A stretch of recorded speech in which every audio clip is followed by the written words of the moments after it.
tout le monde se pose les mêmes questions. Tout le monde. C'est juste qu'ils n'osent pas lever la main en classe parce qu'ils ont peur de paraître ridicule parce qu'on nous a appris ça à l'école. Mais en fait, tout le monde se pose les mêmes questions. Et du coup, les questions que moi, je me posais en tant qu'apprenant, je les ai remises dans le cours le fameux truc schizophrène où je parle à moi-même. Tu lis dans le cours, tu vois des encarts questions où on dit mais alors comment on fait pour enregistrer son fichier HTML? Je comprends pas pourquoi là, hein. Parce que c'est les questions que je sais que les gens vont se poser, parce que c'est les questions que je me posais. En gros, je suis pas plus bête ou plus intelligent qu'un autre, je suis comme un autre. Ça, c'est le moteur guide quand je crée un contenu, je me mets un peu à leur place parce que je suis un peu à leur place en fait.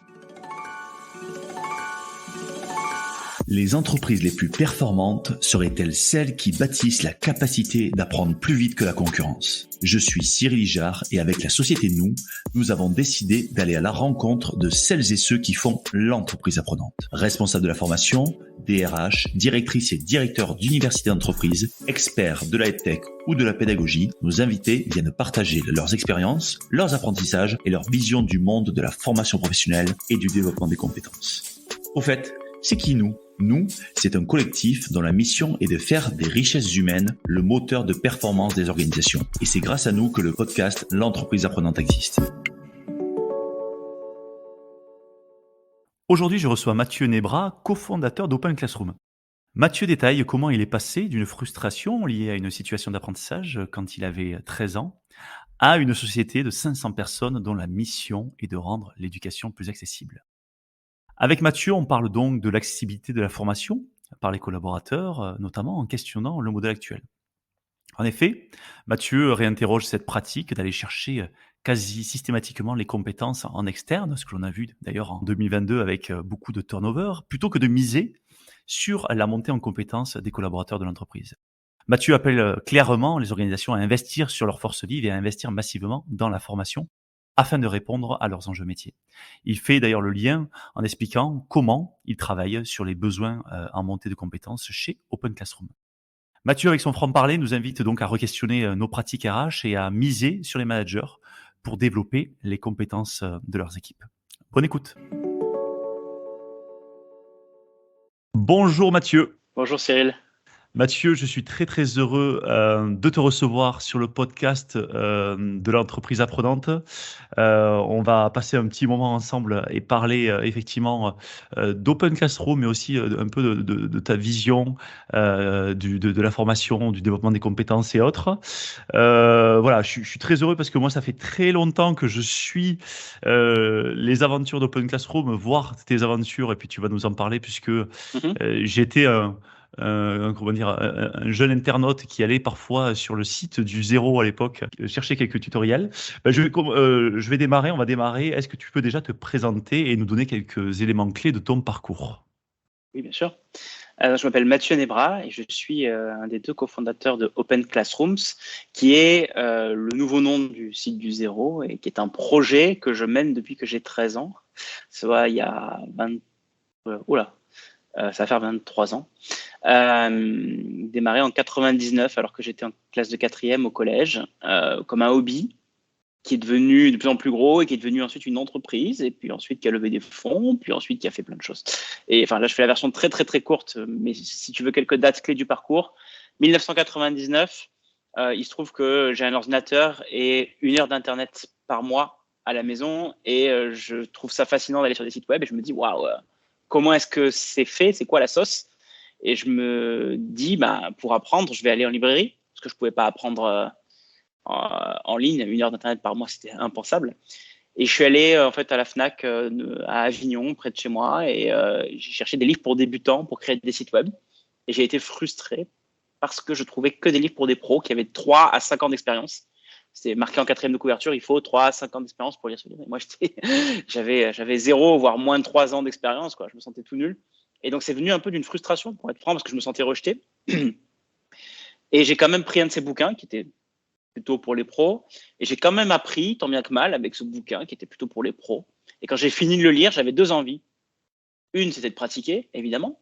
Et la deuxième, c'était de le réécrire de la façon dont j'aurais aimé l'apprendre. Et je me suis dit, je vais faire un site pour expliquer aux autres de la façon dont j'aurais aimé l'apprendre, comment faire des sites. Voilà. C'est là, je suis devenu un peu schizophrène et j'ai expliqué à mon moi d'il y a 3 mois, voilà Mathieu, ce qu'il faut que tu saches, là ça va être un peu compliqué, là on y reviendra, etc. Mais avec des cours vraiment structurés. Le premier cours, en l'occurrence, que j'ai jamais produit, c'était le cours de HTML qui permet de faire des sites web et que j'ai maintenu toutes ces années. La dernière mise à jour a eu lieu il y a 2 jours, donc c'est tout frais. On vient de sortir là la nouvelle version du cours HTML, donc je suis toujours occupé. Et j'ai écrit d'autres cours et tout au fil des années, bien sûr. Donc 99, c'est le lancement du site. 2001, peut-être, c'est à peu près l'époque où je rencontre Pierre, qui était un des visiteurs du site et qui aidait pas mal de gens sur les forums. On a commencé à collaborer ensemble entre 2001 et 2002. Il m'a aidé à faire un espace un peu plus collaboratif où tout le monde pouvait écrire des cours. Ça s'est bien décollé, ça a vachement accéléré et tout, jusqu'au point qu'en 2007, il a fallu faire un choix. Soit on arrête parce que ça nous prend trop de temps, soit on y va, mais all-in, quoi. On y va à fond parce que c'est plus possible de faire ça en mode soirée week-end. Pour l'anecdote, on était tous les deux en études d'ingénieur. Ouais, j'allais te poser la question. En 2007, t'as quoi? T'as 20 ans, t'avais 21 ans et tu te dis, c'est un hobby, mais Ouais, c'est ça. j'ai mes études à côté, qu'est-ce que je fais, Ouais. quoi? Ouais, c'est ça, exactement. Je dois avoir 21 à peu près. Je me dis, putain, c'est cool, mais c'est épuisant. Et l'élément déclencheur pour moi, c'est que je venais justement de faire un stage de 4 mois, je dirais pas où je passais plus de mon temps à m'occuper de mon site que pour le stage pour lequel j'ai été embauché.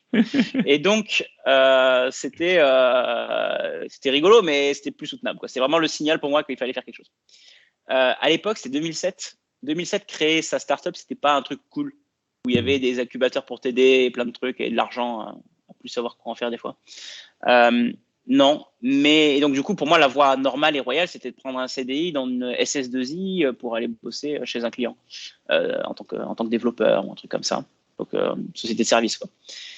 Donc, j'ai hésité, mais on s'est motivé, on s'est chauffé à deux avec Pierre et en 2007, on a créé une entreprise. Premier nom s'appelait Simple IT d'ailleurs. Le site s'appelait toujours Site du Zéro, mais l'entreprise avait un autre nom. Idée débile, ne faites jamais ça. Il faut que le nom de votre produit soit le même que le nom de l'entreprise. Sinon, c'est une galère au téléphone pour les commerciaux. Les gens ne se comprennent pas. Oui, Simple IT à l'appareil. Hein, Site du Zéro. Ah, ok.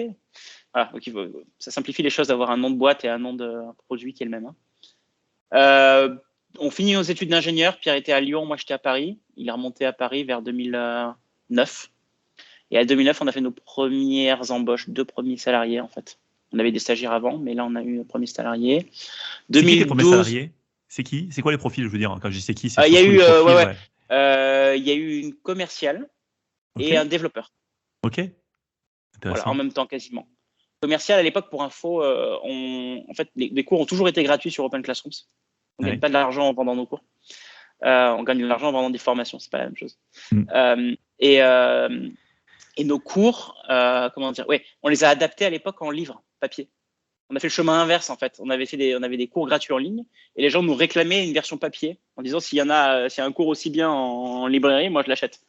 Au bout d'un moment, à force qu'ils nous le disent, on a dit bon, bah, ok, mais chiche, mais vous l'achetez parce que sinon, on va imprimer des livres par milliers et à la fin, on va les mettre au pilori et on va juste fermer la boutique parce qu'on n'aura plus d'argent. Il se trouve que ça a super bien marché et du coup, comme on était jeunes et bêtes, on ne savait pas que le métier de l'édition s'était séparé en 3. Il y a éditeur, il y a diffuseur, il y a distributeur qui ont chacun des rôles un peu différents dans cette chaîne du livre. Et nous, on a tout fait maison. Donc, c'était un peu… Bon, on n'a pas fait l'impression à la maison quand même, on n'était pas fou. Ouais. Mais globalement, on a tout fait maison. Et donc, la commerciale avait pour mission de contacter toutes les librairies de France et de Navarre, et de Belgique d'ailleurs, pour leur dire vous avez des livres, du livre du zéro, on fait un réassort, combien il vous en faut, ça marche bien, mettez-les en avant et tout ça. Donc, on a tout fait maison et ça a pas mal marché en fait pendant quelques années. On a vendu plus de 150 000 à 200 000 livres en quelques années. Wow. Pour un livre informatique, c'est pas mal. Ouais, clairement. En français, en plus. C'était cool. Ouais, clairement. Voilà. Et quand tu sais le modèle économique du livre, quand on connaît le modèle économique du livre sur une structure normale, on sait que souvent l'auteur n'a pas forcément beaucoup de rémunération. Donc là, disons que ça vous a permis aussi économiquement en fait d'asseoir la rentabilité par rapport au projet. Parce que c'est vrai que on sait que les auteurs ne sont pas forcément ultra bien rémunérés. En tout cas, sur un livre, ils ne touchent pas non plus énormément d'argent.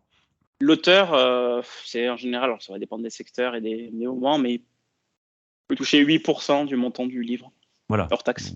Donc, moi, en tant qu'auteur, dans une autre maison d'édition, je devais toucher 8% au début, et quand j'avais négocié comme un chien, j'arrivais à 10%. Voilà. 10% de 25 euros TTC, tu enlèves la taxe de 10% ou 20%, je sais plus, 10%. Et tu prends 10% de ça, bah, il te reste 2 euros par livre vendu. Il faut pas l'oublier. Voilà. Après, l'éditeur prend sa part, mais le diffuseur, le distributeur, enfin, c'est une chaîne en fait. Hein. Bien sûr. Est-ce que c'est efficace? Je sais pas, mais en tout cas, c'est une chaîne. Oui, on a quand même gagné de l'argent avec ça. Et en parallèle, on vendait de la pub en ligne. Parce que nos cours ont toujours été gratuits, donc on mettait de la pub et ça nous faisait un peu d'argent.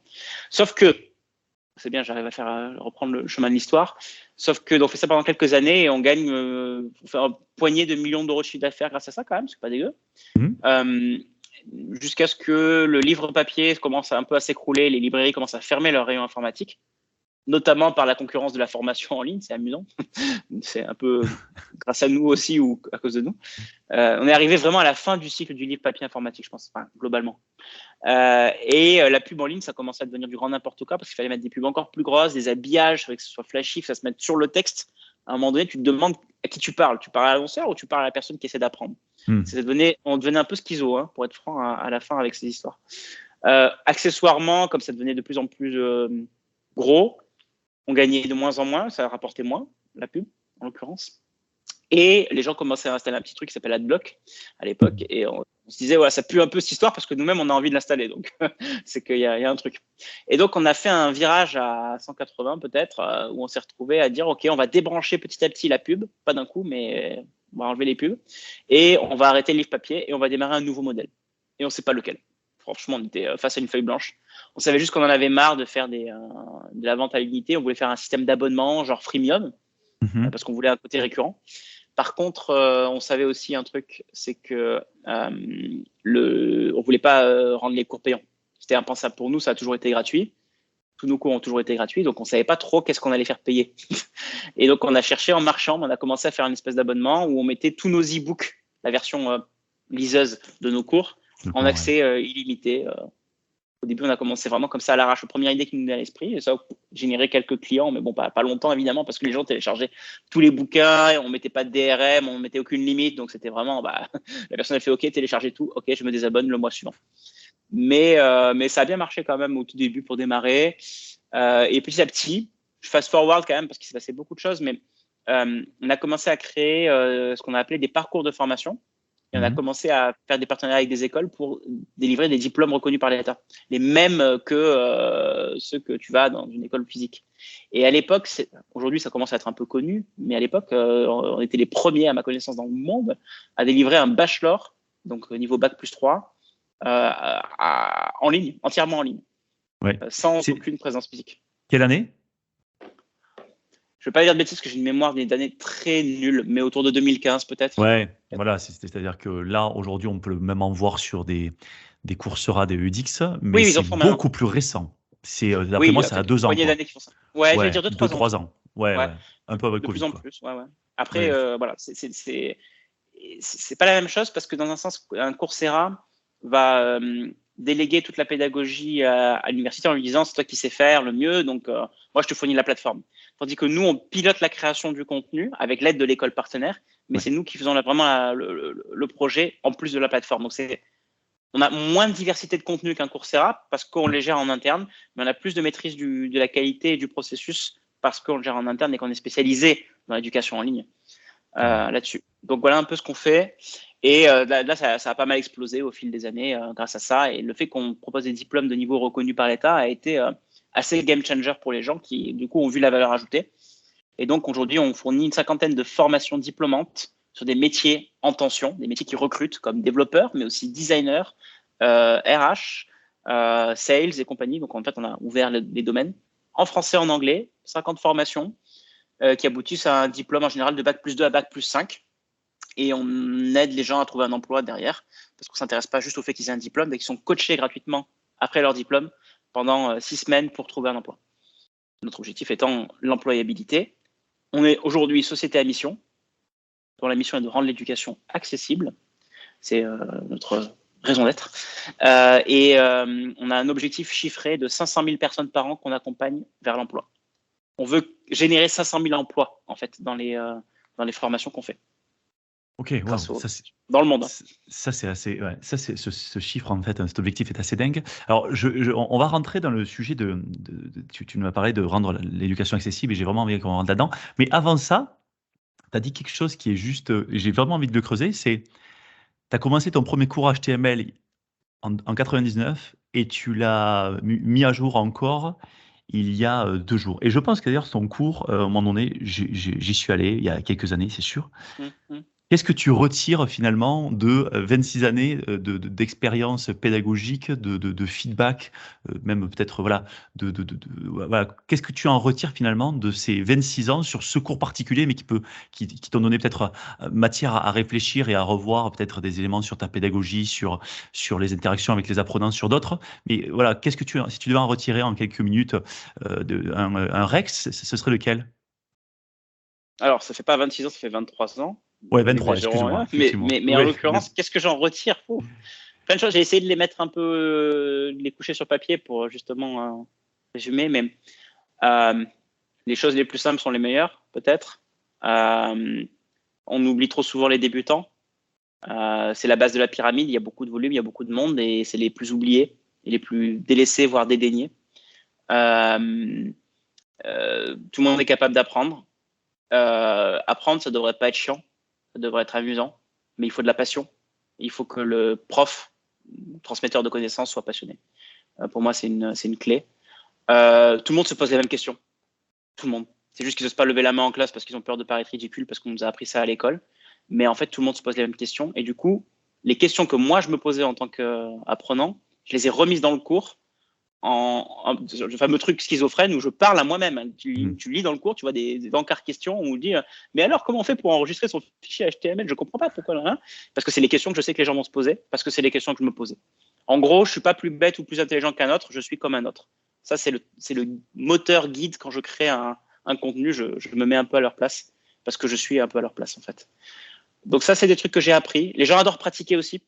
Tu peux pas rester vague et théorique, il faut qu'il y ait un objectif derrière, un fil rouge, un truc comme ça. Donc j'essaie d'être très concret plutôt que théorique. En fait, je pars du concret en général et derrière, je déroule la théorie quand il y a besoin et non l'inverse. On a été souvent habitué à faire théorie, théorie, théorie et ensuite examen, qui d'ailleurs est souvent un recrachage de connaissances, dans le meilleur des cas, qui est un projet où tu appliques tes compétences. Mais en fait, je fais l'inverse. Et d'ailleurs, ça s'est retrouvé dans la pédagogie Open Classrooms.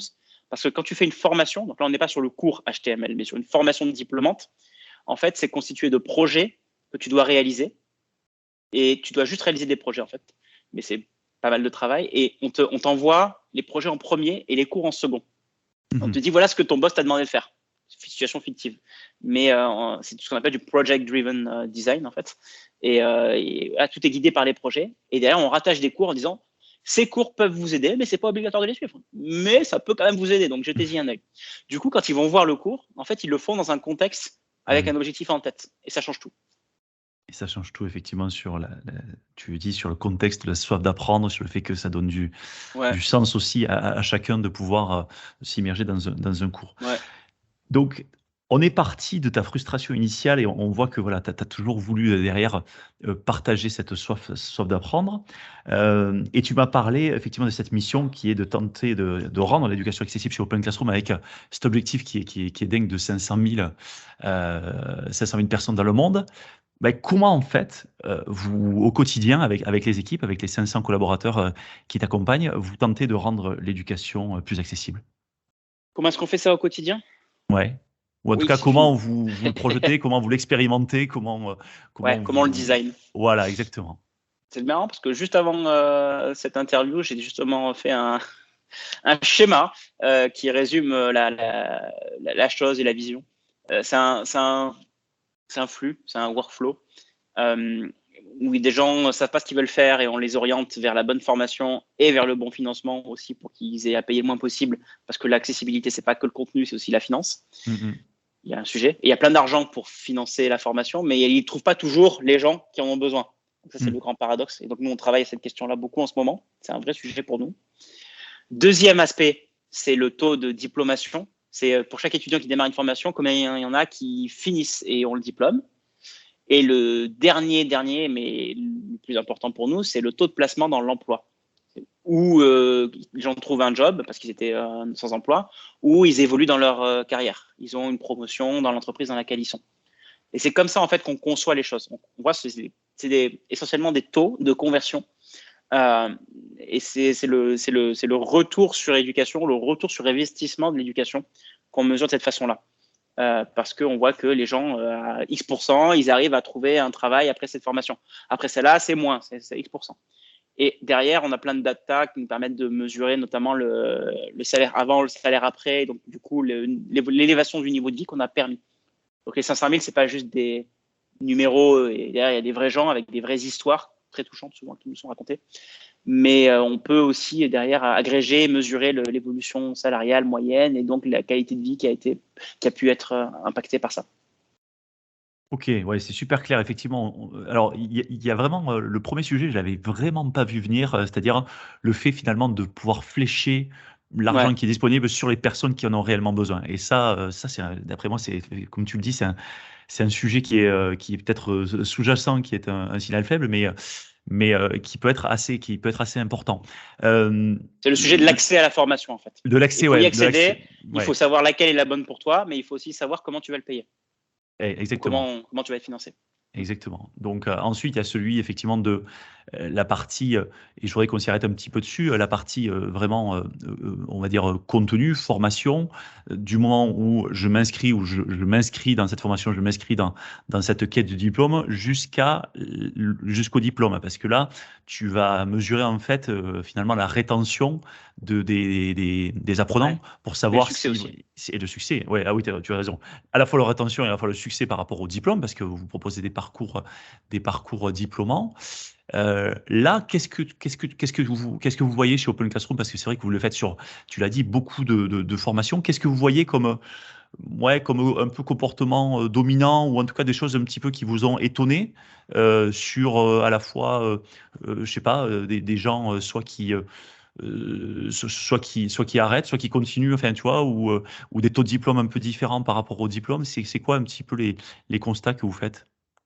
Sur l'autodiplomation, tu veux dire plus Ouais, particulièrement? ouais, par exemple, ou sur peut-être que vous avez des typologies de personnes qui ont plus de facilité que d'autres à arriver Bien jusqu'au sûr, bien diplôme. sûr. Enfin voilà, Ouais. tu vois, vous avez réussi à sortir un petit peu de stats ou même de manière empirique?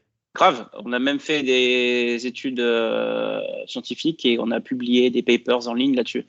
Ok, On n'a pas fait 150 malheureusement, on en a fait un peu. Le dernier, je me souviens, c'était quel est l'impact du taux d'admission sur le taux de réussite, le taux de diplomation. ouais. Pour voir justement si en ayant des open admission, des admissions ouvertes qui en gros acceptent à peu près tout le monde, qu'est-ce que ça fait? Est-ce que ça fait plus de bien que de mal ou plus de mal que de bien? C'est une question qui est moins simple en fait à résoudre. Nous, notre objectif, c'est l'accessibilité, mais en fait, des fois, ouvrir les portes grand, ça rend pas toujours service aux gens parce qu'il faut bien qu'ils aient les compétences prérequis. Mhm. Et donc ça, je pourrais te le partager, tu pourrais le mettre en lien ou Ouais, quoi, bien tu me sûr. redemandes. Ouais, hein, un paper, c'est en anglais de quelques dizaines de pages qui donne nos chiffres. Alors c'était il y a quelques temps, c'était il y a au moins 2 ans, de taux de diplomation de nos formations principales et qu'est-ce que ça donne. Et on compare, on essaie de voir si ça a un impact ou pas, dans quelle mesure. Et en fait, ça a posé plus de questions que ça a apporté de réponses, malheureusement, mais il paraît que c'est comme ça que ça se passe, la recherche. Donc, on a appris des choses. Là, ce qu'on a notamment appris, c'est qu'effectivement, un processus d'admission semble avoir un impact sur le taux de réussite, ce qui n'est pas choquant. L'absence de processus d'admission fait que ton taux de réussite, il chute. Parce que tu acceptes tout le monde. Et donc, il y a des gens qui n'étaient pas forcément assez motivés. Mais il y a une espèce de milieu à trouver, de sweet spot entre trop exigeant, voire élitiste. C'est pas du tout ce qu'on veut devenir. Il y a déjà assez de gens comme ça qui le font.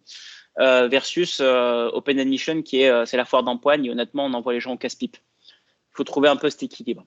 Et il y a plein de leviers sur lesquels on peut utiliser aussi pour amener à la réussite. Donc, un bon processus d'admission, bien calibré, juste au bon niveau, ça aide.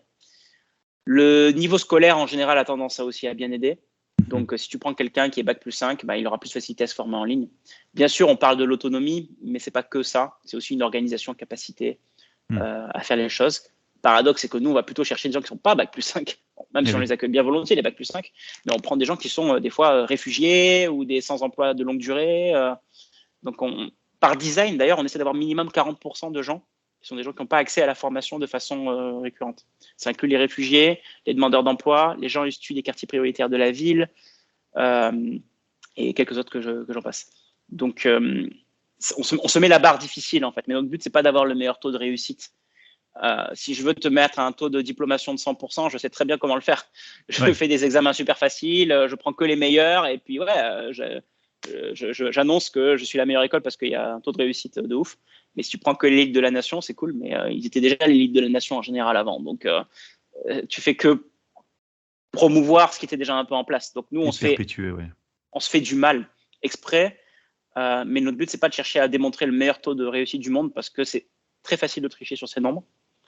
Je pense que plein d'écoles le font de façon inconsciente, mais c'est très facile de tricher sur ces nombres. J'ai vu des façons de calculer complètement différentes. J'ai vraiment étudié la question de bout en bout en voyant comment même les universités publiques le calculaient, et c'était même pas la même chose selon les universités. Oui. Tu vois, il y en a qui prennent tous les étudiants qui démarrent au tout début, mais c'est rare. Mais il y en a beaucoup qui prennent par exemple que les gens qui sont présentés au premier examen et qui ont eu une note supérieure à 0. Et leur taux de diplomation, c'est uniquement basé sur ces gens-là. Oui. Mais c'est pas la même chose. Moi, si je fais ça, j'ai des meilleurs taux aussi. Ouais, donc voilà. C'est pas la même. Donc, faut pas regarder le valeur. Voilà. Je peux te dire, le taux, c'est 70%, 75%, 90%, 98%, 45%. Ça veut rien dire. Enfin, ça veut rien dire. C'est une valeur. Et pour moi, il faut regarder ce nombre pour ce qu'on est nous et s'améliorer par rapport à ce nombre. Ouais. Plutôt que d'être en compétition là-dessus, parce que je ne crois pas aujourd'hui qu'il soit possible de comparer ces nombres-là entre les écoles. Parce qu'il n'existe pas de standard. Ouais, ça devrait exister, mais ça n'existe pas. Ça fait partie de mes combats, d'ailleurs. Voilà. Et puis, comme tu dis, toi, ton job, c'est de rendre à la fois l'éducation accessible et que de développer l'employabilité. Et je vais faire le lien vers ça. Donc, en fait, ce qui t'intéresse, c'est plutôt les gens qui passent par Open Classroom pour que tu les aides, quoi. Oui. Voilà. C'est ça. Et je suis moins intéressé par le nombre de diplômés que par le nombre de gens qui trouvent un emploi. Hein, pour être... Voilà. Et on sent chez toi une vision assez humaniste, finalement, du sujet, au-delà des chiffres. Tu vois. Donc, d'ailleurs, vous bossez donc beaucoup finalement avec ces gens-là, mais vous bossez aussi vous travaillez avec aussi beaucoup d'entreprises parce qu'aujourd'hui il y a une tension sur les talents, et donc vous êtes aussi fournisseur officiel de certaines entreprises sur des compétences en tension. Toi, quel est ton regard aujourd'hui au niveau des entreprises sur l'accessibilité à la formation ? Il y a deux façons de voir l'accessibilité à la formation, telle que nous on le design, c'est que tu as d'un côté l'accueil d'alternants, parce qu'on fait des formations en alternance, pas que ça, mais on fait notamment des formations en alternance, c'est un truc qui se développe bien, et donc les entreprises participent à l'effort de formation de ces alternants, en étant tuteurs, etc. Donc c'est un premier sujet. Est-ce que l'alternance est assez connue en France ? Elle commence à l'être de plus en plus, donc c'est bien. Les grandes entreprises sont bien outillées et connaissent. Les TPE, PME, moins, mais commencent à s'y intéresser beaucoup plus qu'avant. Il y a eu des aides, évidemment, qui ont aidé. Mais culturellement, ça devient vachement plus accepté, alors qu'il y a encore 10-15 ans, c'était considéré comme une sous-catégorie de les gens qui arrivent en alternance. C'est genre, ils n'ont pas fait mieux, désolé pour eux, quoi. Alors que en Allemagne, en Suisse, des histoires de gens super calés qui sont PDG de banques et tout, et qui viennent de l'alternance, il y en a plein, hein. C'est juste que dans leur culture, c'est normal et c'est juste une façon comme une autre de faire. En France, c'est en train de devenir une façon comme une autre de faire et je suis très content de ça. Parce que je crois beaucoup au modèle de l'alternance d'un point de vue financement. Je trouve que ça met les entreprises à contribution, ça rapproche le monde de l'éducation et de l'entreprise et franchement, il y en a besoin. Il y en a quand même pas mal besoin dans plein d'aspects. Ça permet l'accessibilité de la formation puisqu'elle est financée. Parce qu'il faut bien payer quand même les profs, les mentors, le truc. Et puis, c'est une garantie, pas une garantie, mais une quasi-garantie d'emploi à la fin, quoi. L'entreprise qui a passé tout son temps à former, alors en général, elle a envie d'embaucher l'alternant, sauf si ça s'est mal passé. Nous, on a dû avoir 15-20 alternants en parallèle chez Open Classrooms. La quasi-totalité a été embauchée à la fin. Parce que tu as investi et tu as envie de continuer à bosser ensemble. Donc c'est aussi la voie royale pour trouver un job. C'est ce que je veux dire par là. Donc voilà, ça c'est un premier truc, premier regard que je porte. Et après, le deuxième regard que je porte, il est sur les salariés déjà en poste. Et là-dessus, mon regard est un peu plus critique, un peu plus. Je pense qu'il y a beaucoup d'améliorations à faire, mais c'est complexe. Je pense que l'évolution des métiers et des technologies va de plus en plus vite. Tout le monde le dit, j'ai l'impression de répéter ça, mais je le pense, genre, franchement, je vois l'évolution, je fais, waouh, ouais, il faut se tenir à jour en continu.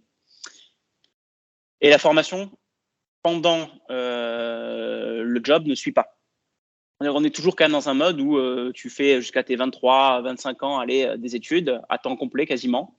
Après, tu arrives sur le marché du travail et après, si tu as 1 ou 2 jours de formation devant un PowerPoint par un formateur par an ou tous les 2 ans, tu es déjà content.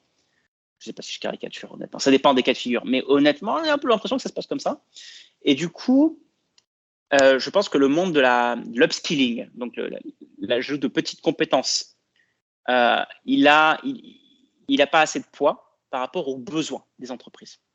Du coup, les entreprises, qu'est-ce qu'elles font? Elles vont chercher des nouveaux talents, des jeunes. Déjà, on a un problème, c'est que du coup, on fait quoi des autres?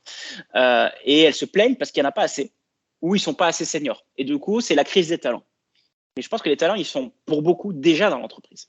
On oublie les compétences que les gens ont à connaître les arcanes de ton entreprise, comment ça marche, etc. C'est des choses qui, du coup, ça ne prennent pas à l'école, ça prend en bossant plusieurs années dans l'entreprise. Et on ne voit pas assez encore, on ne comprend pas assez que ça, c'est déjà un socle de compétences super fou et qu'il suffirait d'investir dans les personnes, d'ajouter les compétences pour les nouveaux métiers ou pour l'évolution de métier ou reskiller la personne en interne.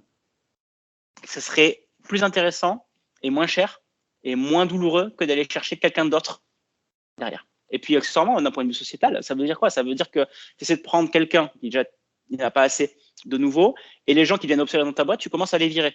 D'un point de vue sociétal, ça n'a pas de sens. Ça fait une espèce de lessiveuse et soreuse terrible où les gens se retrouvent sur le marché du travail et doivent se reformer et passent 2-3 ans de leur vie à se remettre à temps complet sur une nouvelle formation avant de retrouver un travail.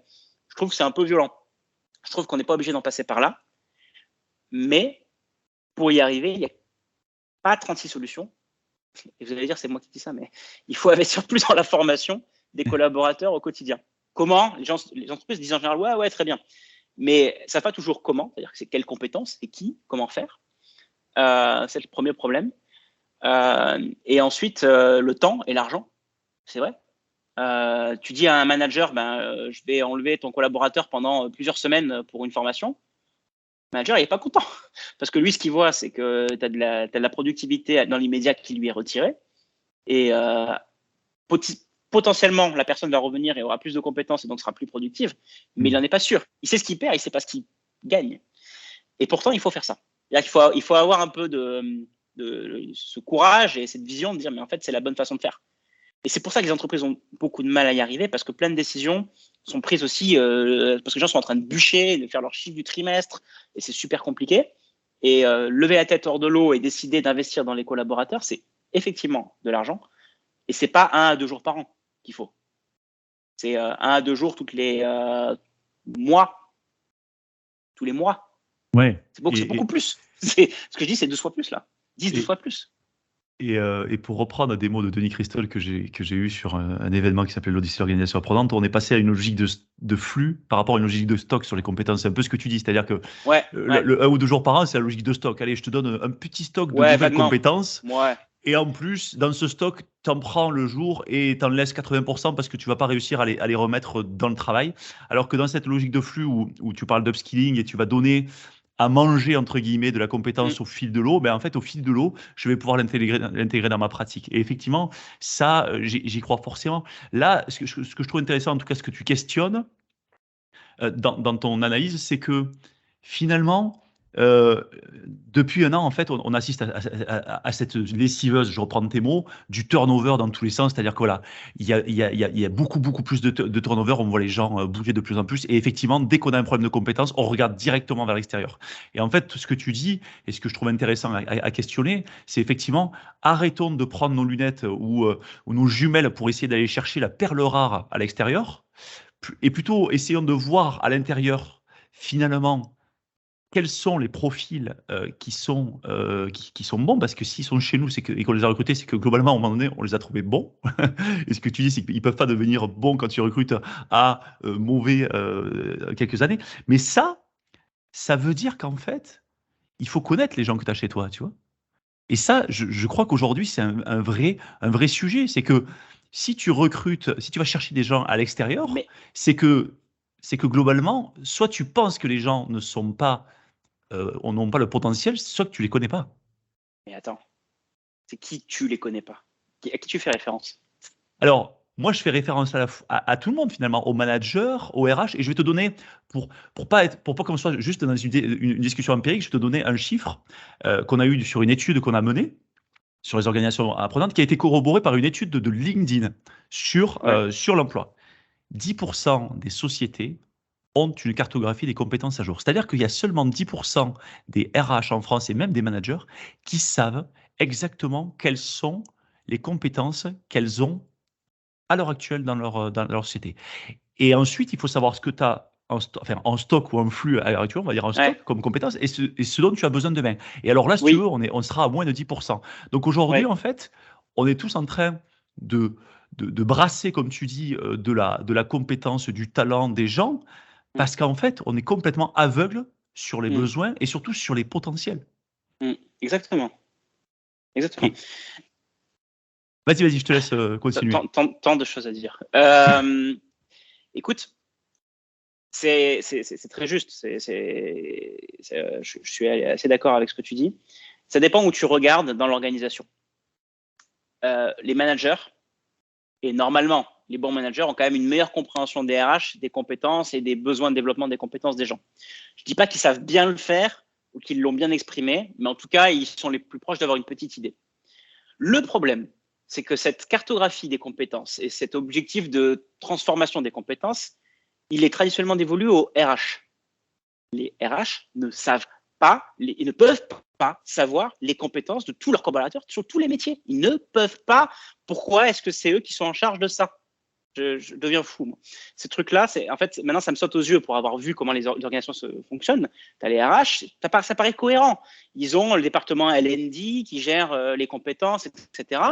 Et donc, il est censé aller capter ces informations auprès des managers et c'est eux qui ont le budget. Et ensuite, ils déploient le plan et ça marche pas. Ça marche pas. J'ai pas beaucoup vu de cas de figure où ça marche. Même nous, Open Classrooms, on a eu du mal à faire ça. On a essayé, on s'est dit mais ça marche pas comme ça. Il faut qu'on fasse autrement. C'est pas possible. Donc, il faut aller au plus près du terrain. Les managers, c'est pas parfait, d'accord, mais c'est quand même déjà beaucoup mieux que le département L&D. J'ai vu des gens jouer sur des lignes de budget au niveau managérial chez Open Classrooms pour avoir plus de flexibilité pour gérer la formation de leurs collaborateurs, parce qu'ils savaient que si ça partait à un moment donné au RH, ça serait perdu, ils n'y arriveraient pas, ça marcherait pas. Je dis pas que les RH là-dessus n'ont pas de rôle à jouer. Je dis que le rôle où ils ont à jouer et où c'est vraiment pertinent, c'est sur la formation des managers. En général, sur le métier de manager. Ça, RH, complètement pertinent. Déjà, si vous faites que ça c'est ouf, mais faites que ça. Faites pas la QA, développement, les sales et compagnie. C'est les sales qui savent les formations qu'ils ont besoin. Donc, par contre, maintenant, il reste les managers. C'est pas idéal, mais eux, ils savent. Donnez-leur le droit et la flexibilité d'acheter de la formation. Déjà, c'est bien. Ensuite, il faut accompagner les managers, effectivement, pour savoir identifier, cartographier leurs compétences localement et leur donner des outils pour ça. Ça reste un challenge, ça reste un truc à faire sur lequel on travaille. C'est un peu la tarte à la crème dans le monde de la formation professionnelle, la cartographie des compétences. Mais déjà, si les managers essaient de le faire avec quelques bons moyens et méthodologies, on est déjà beaucoup mieux. Et même s'ils le font mal, parce qu'on essaie de faire un truc parfait des fois en entreprise, et du coup, on fait rien. Même s'ils le font mal, c'est quand même vachement mieux que de rien faire, parce que ce qui se passe, c'est qu'on fait rien en fait. Parce que les managers n'ont pas les moyens et pas les outils pour le faire, parce qu'ils n'ont pas le droit de le faire en général. Ouais, voilà, et tu as totalement raison dans le sens où les RH se disent, et j'en vois plusieurs, et je les comprends, ils se disent, mais en fait, c'est une montagne, donc on ne va pas s'y risquer parce que c'est trop compliqué, trop gros et tout ça. Et alors qu'effectivement, si au lieu d'essayer tout de suite d'avoir une approche systémique, tu avais une approche par département, même par équipe, et te dire, bon, en fait, on va commencer avec cette équipe, on a ce manager, il est plutôt ouvert, on va lui donner la méthodologie et les outils afin que lui capture lui-même les compétences acquises, les compétences requises, et on va apprendre ça, et ensuite on va le mettre sur un second manager, et puis lui va nous faire des remontées. Et effectivement, tu évoques là le sujet de la décentralisation finalement. Ouais. Le sujet de la décentralisation dans lequel on en parle de plus en plus, moi j'en parle de plus en plus sur ce podcast également, de fait que les services L&D, voire les services compétences, passent finalement de de distributeur du savoir à catalyseur de la connaissance. Tu vois, ils vont plutôt, au lieu de centraliser finalement le savoir pour ensuite le diffuser, ils vont plutôt essayer de donner les outils afin que la connaissance, le savoir, la compétence, elle puisse se transmettre de partout. Et c'est ça qui est intéressant. Et une organisation apprenante, c'est ça, c'est quand en fait, j'ai pas besoin de passer par le service formation pour parler à mon collègue juste à côté ou à quelqu'un qui est de l'autre côté de l'ordinateur et que je puisse lui transmettre des choses ou que je puisse apprendre quelque chose de lui. Et je crois que c'est ça en fait dont on a tous cruellement besoin, le fait de décentraliser et que effectivement les RH puissent finalement donner les outils afin que chaque équipe au niveau collectif et individuel on puisse apprendre. Donc, mais je te rejoins sur le fait qu'aujourd'hui, on a encore trop peu de bonnes pratiques, en tout cas d'expérience dans des organisations, et on a trop peu de règles et d'exemples qui sont passés par ces systèmes. Donc, effectivement, il y a beaucoup à faire, mais je trouve que, en tout cas, j'aime beaucoup ton message parce que je crois qu'il est plein de bon sens, il est aussi plein d'humilité en disant c'est pas parfait. Mais c'est mieux que voilà, fait est mieux que parfait en fait. Hein. Donc, mais ouais, parce que là pour l'instant on n'est pas à la hauteur des enjeux et ça va coûter très cher aux entreprises, mais pas tout de suite, mais trop tard, plus tard, et ce sera trop tard. C'est déjà tard, c'est déjà super tard. Et comme tu l'as dit, avec cette sensation, ce sentiment qui est partagé par tout le monde, d'accélération de l'obsolescence des compétences, de cette espèce de flux continu. On se dit chaque fois, il faut que je me forme, il faut que je monte en compétences et autres. Mais en fait, on est toujours en train finalement d'essayer de rattraper un train qui s'éloigne. On a l'impression de courir à côté et qui s'éloigne de plus en plus. Donc, il faut qu'on change de monture. Et si on ne change pas la monture, clairement, on va perdre beaucoup de temps. Pour la formation, la méthode qu'on emploie aujourd'hui encore en entreprise, c'est un logiciel des années 90 qui n'a pas été mis à jour. Il n'y a pas grand-chose qui a changé, en fait. C'est comme si on avait un CD-ROM et qu'aujourd'hui, on cherchait le lecteur CD dans lequel le mettre, mais il n'y en a plus, quoi. Ça ne marche plus comme ça. Ça a changé. Effectivement.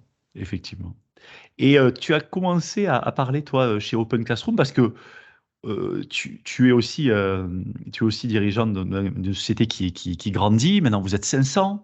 Et comment, donc, tu as commencé juste à en parler de comment vous appréhendez cette quête de compétences. Comment vous faites au niveau des équipes concrètement? Qu'est-ce que vous avez testé? Qu'est-ce qui fonctionne? Qu'est-ce qui ne fonctionne pas? Tu veux dire, pardon, pour nos collaborateurs? Pour vos collaborateurs, effectivement, ouais. Comment vous faites finalement pour les faire monter en compétences? Voilà. L'upskilling de nos collaborateurs? Ouais, tout à fait. C'est un peu ce que je t'ai dit, c'est qu'on a commencé pas mal à déléguer aux équipes, notamment techniques, la responsabilité de la formation, mais en fournissant un cadre, des méthodes pour le faire, mais en ayant confiance dans le fait qu'ils feront du mieux qu'ils pourront. Mais ils ont une responsabilité de former leurs collaborateurs. C'est-à-dire qu'on veut qu'ils les forment. C'est-à-dire que le manager est évalué sur l'évolution des compétences qu'il a permis chez ses collaborateurs. Ça fait partie de ce qu'on attend de lui. Pas que de produire de la valeur pour l'entreprise, mais produire de la valeur pour les collaborateurs qui produira de la valeur d'ailleurs pour l'entreprise. Ça fait partie de leurs objectifs. Il n'y en a pas 150 dans les 4-5 objectifs par personne, parce qu'il n'y en a pas 12 000 par année. L'un d'eux, c'est un objectif de développement de compétences. Et donc, il y en a pour les managers, et chaque manager doit en développer pour ses collaborateurs, et on veut le voir, et on check. Et le rôle des RH, notamment, parce qu'ils ont bien sûr un rôle à jouer, c'est de vérifier que les managers font bien leur travail à ce niveau-là. Et que chaque personne dans la boîte a des objectifs qui sont bien construits. Chez nous, c'est des OKR. Avant, c'était des Smart Goals, bon, peu importe la méthode. Et l'un d'eux, on vérifie que c'est bien un objectif de développement et qu'il est précis et qu'il est chiffré et qu'il est clair, qu'il a l'air cohérent même si tu ne connais pas le truc. C'est déjà pas mal. Ok. Voilà comment on fait. C'est clair. Et non, mais ça montre en fait effectivement le changement de posture et j'avais presque dû dire de mission aussi des RH en disant en fait je vais être au soutien des managers pour leur permettre en fait de remplir leur mission et ça change tout. Tu n'as pas la mission de faire développer les compétences de collaborateurs, tu as la mission de faciliter la mise en œuvre du développement des compétences de collaborateurs du côté des équipes. Ok, ça change. Je l'ai mal exprimé peut-être, mais tu vois l'idée. Non, mais c'est exactement compris. Et est-ce que en faisant ça, est-ce que, je ne sais pas, vous êtes rendu compte, est-ce que vous avez eu est-ce qu'il y a des éléments qui ont changé? Est-ce qu'il y a des gens qui se forment plus? Est-ce que vous avez déjà un petit recul sur ça? Non, pas assez. C'est encore assez frais tout ce que je te raconte. Et pour être franc, on est nous-mêmes dans nos problèmes au quotidien. Tout marche pas autant qu'on voudrait. Donc, c'est trop tôt pour avoir du recul là-dessus. Si ce n'est le premier feedback, c'est qu'il y a un soulagement des équipes. Ok. Je peux juste partager le soulagement. Après, voilà, il faut un peu de temps pour que ça se développe, mais ça peut être que mieux. Ça peut juste être que mieux déjà. Le soulagement dont tu parles, c'est aussi par rapport au lien plus direct qu'ils ont avec le manager et au fait que finalement c'est beaucoup plus fluide et beaucoup plus même rapide de passer la décision du besoin à est l'information. prise plus vite, il y a plus de flexibilité pour prendre ça. Tu n'es pas obligé de remplir un formulaire de 200 pages pour pouvoir demander une formation de 2 heures. J'exagère, mais des fois ça peut en arriver là quand même. Donc ce soulagement, c'est vraiment un soulagement des managers, mais aussi des salariés. Et puis pour les contributeurs individuels, ça va être aussi ils vont comprendre qu'il y a de l'espace qui est donné pour se former, que ça fait partie intégrante de leur travail. La formation fait partie intégrante de leur travail. C'est 20% de leurs objectifs. Mais c'est normal. Enfin, je veux dire, si tu regardes les besoins aujourd'hui, si tu es un peu convaincu qu'il faut développer les compétences de tes collaborateurs, si tu ne mets pas 20% des objectifs en tant que développement de compétences et qui sont précis, argumentés, un peu chiffrés, bah, tu passes à côté de quelque chose. Tu vois, c'est très cher. J'allais te poser la question pour finir parce que effectivement tu as été assez convaincant et offensif sur ce sujet d'investissement dans la formation, et nous on se rend compte que une organisation apprenante, le premier élément, c'est que il faut que ce soit aligné avec la mission, la stratégie de la boîte, et il faut que surtout la gouvernance soit à la fois convaincu et convaincant de ce sujet. C'est-à-dire qu'il faut que finalement le CODIR, le CEO de la direction, soit le premier promoteur du sujet. Parce que sinon, en fait, voilà. C'est notre cas. C'est facile parce que je suis cofondateur et mon associé est CEO. Enfin, je vois pas comment c'est possible autrement. Non, mais clairement. Et puis, on le mesure, nous, dans toutes les organisations avec lesquelles on a échangé. Toutes les organisations les plus matures sur le sujet, on va dire, de l'organisation apprenante, tu vois, qui ont vraiment des pratiques apprenantes, c'est qu'au départ, à un moment donné, il y a la direction générale qui est ultra sponsor du sujet, qui est ultra sponsor et qui dit, écoutez, ça fait partie, et tu l'as dit toi-même là, et quand tu commences à le mettre dans la fiche de poste, dans le temps de travail, c'est que là, ça devient ultra stratégique et que ça fait partie des piliers de la réussite. Donc voilà, c'est important de te l'entendre dire parce que voilà, ça c'est une conviction qu'on a très très forte chez nous et qu'on a validée de manière empirique. Ça paraît enfoncer des portes ouvertes, mais ça permet de dire aussi à chacun, si vous voulez devenir développer vos pratiques apprenantes dans une organisation, faites des choses sur le terrain et allez convaincre la direction que c'est ce qu'il faut pour être performant demain. Je pense que c'est ça en fait le message qu'il faut faire passer, quoi. Oui, j'ai pas le choix. Trop bien. Bon, Mathieu, merci. Franchement, merci beaucoup pour ce partage. Voilà, avec beaucoup beaucoup à la fois d'exemples, avec ta vision que je trouve très intéressante à pouvoir partager à nos auditeurs, avec ton franc-parler que j'aime beaucoup. Et donc, merci pour tout ça. Et puis, je souhaite le meilleur pour la suite à Open Classroom. Merci beaucoup.